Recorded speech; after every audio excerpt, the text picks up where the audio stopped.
Yana bir bor assalomu alaykum. Endi eng kerakli joyga kelib qoldik. Bu ro'yxatdan o'tish. Ro'yxatdan o'tish uchun bizaga oynachamiz ochiladi.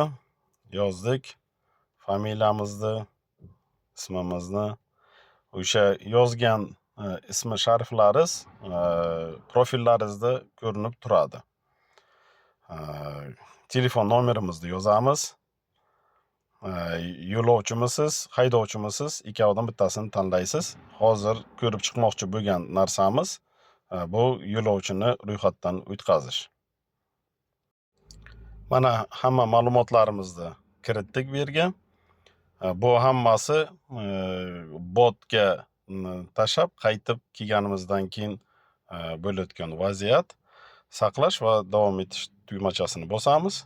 Bo'ldi. Akkauntimizga kirsak, yo'lovchi panelimiz ochiladi. Haydovchini ro'yxatdan o'tkazmoqchi bo'lsangiz, haydovchi bo'lish tugmachasini bosasiz. Haydovchi bo'lish tugmachasini bosamiz. Profilga tashlaydi. Haydovchini profili. Bu yerda avataringizni tanlaysiz. Bu birinchi nimasi. Keyin ikkinchi punkt bilan ketayotgan narsa bu haydovchilik guvohnomasi.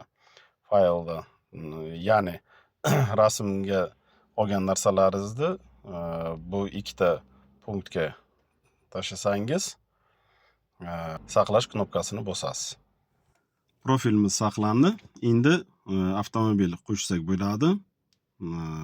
Hozir avtomobilimizni qo'shib olamiz. U uchun tugmachasini bosamiz. Kirdik. Avtomobil fotosuratini joylashtiramiz.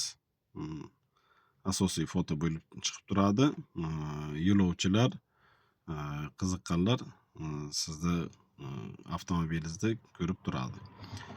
Brendni tanlaymiz, modelni tanlaymiz, kuzov turini tanlaymiz.